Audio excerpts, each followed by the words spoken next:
Hey everyone, we're back here with Parshas Bo, where Hashem continues to display to the Egyptians and the Jewish people that He's the creator of the world and the maintainer of the world by performing the last of the three miraculous plagues.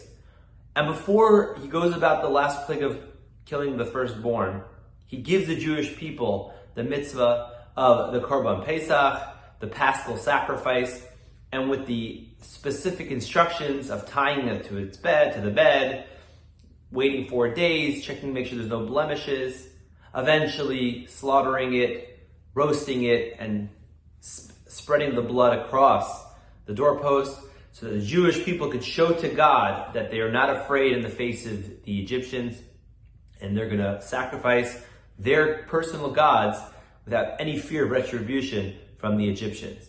But the takeaway I was thinking about that's fascinating, and it's going to continue on for the next few weeks, is that Hashem is constantly doing these things for the Jewish people so that they will know, I am the master of the world, I'm the creator, and you should have faith in me moving forward. And if in case you're going to forget this, that I'm the God that does all these miracles but yet focuses on you and pays attention to you, that the darkness was covering the entire Egyptian world, their lands, and each person, but there was an individual spotlight in each and every Jew so they could see, and all the other plagues that didn't affect the Jews personally, God is looking at every one of us specifically. God says, I want you to remember this every single year on Passover. If that wasn't enough, I'm commanding you to say it in your shul. It's going to be in the prayers. It's going to be in your tefillin, in your mezuzahs, constantly 16 different forms or fashions of mitzvahs of remembering what happened from Egypt. And the commentators explain that there's so many deep meanings and understandings of why it was so important. But one of the main reasons to understand that the same Hashem that existed and was all-powerful back then, that cared about each of us individually, cared about us then, it's the same God now. God says this Torah is forever. When you read it and it tells you this is a commandment to remember taking us the Exodus from Egypt, do that in 2020. I'm the same God and I love you the same exact way.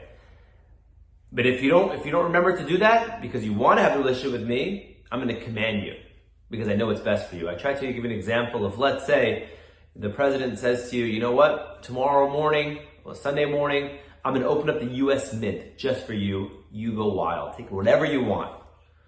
And you say to yourself, you know what, I'm kind of busy. I'm not sure. Getting ready for the Super Bowl. I don't know if I'll have time. And he's looking at you like, you're crazy. This is the best thing for you. You can make billions of dollars if you just go there and take it all. You know what? I know what's better for you. I'm going to command you that it's going to be against the law. If you don't show up, you're going to jail. If you don't go to the US Mint and take whatever you want. Obviously, it sounds silly because a person would for sure go. That's Hashem.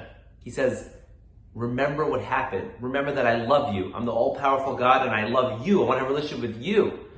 And in case you forget who I am, I'm going to command you to constantly remember that the same God who is performing miracles that people were blown away by during those times is the same God that exists now and loves us right now. We should always remember that Hashem loves us and He's always there and is dying for a relationship with us. Everyone, a Shabbat Shalom.